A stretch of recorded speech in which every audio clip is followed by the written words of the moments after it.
Today I'll be sharing with you how to do the transition from a tripod all the way to side crow and also side crow all the way back up. Since this is a transition, it would be great if you can have both these shapes comfortable if you are approaching or attempting this transition, especially the side crow.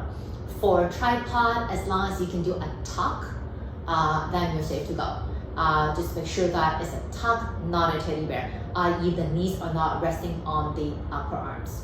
The transition is the most challenging because of that twist, and it took me quite a while to get into it, and I realized that there is actually a trick. So here is how it's gonna look like. So since this is just a tutorial on the transition, I won't be going into details on how to warm up, all right? So if you want to check out the warm up drills for side crow, you can do that in my side crow tutorial.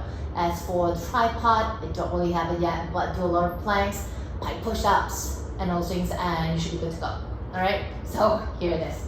We place the crown, the head down to the floor to come into tripod. So you can see my knees are bent, hug the elbows in. All right, so now I'm gonna twist to the right side. So feeling the lower body twisting to the right, at the same time, right arm hugs in together more towards the left elbow, and then bring the knees into the armpits more, and then rest the thighs on the tricep. Now you are going to lift the head up into side crow, and then keep placing the head down to the floor, and then lift the hips up, push back up into your tripod. Okay, so let me try to break it down. So from tripod, when you bring your knees into the body, you twist to the right side, or at least I was twisting to the right. Whichever side you're twisting to, that arm needs to bring in a lot closer. That will help to for your body to get into the twist easier. Because I don't know about your body, but for my body, when I twist, let's say to the right side, my right elbow tends to sway out. So it's gonna be like a never-ending chase, okay? So what I do now is when I twist to the side, to one side, the elbow that I'm twisting to would go in even closer than shoulder width apart.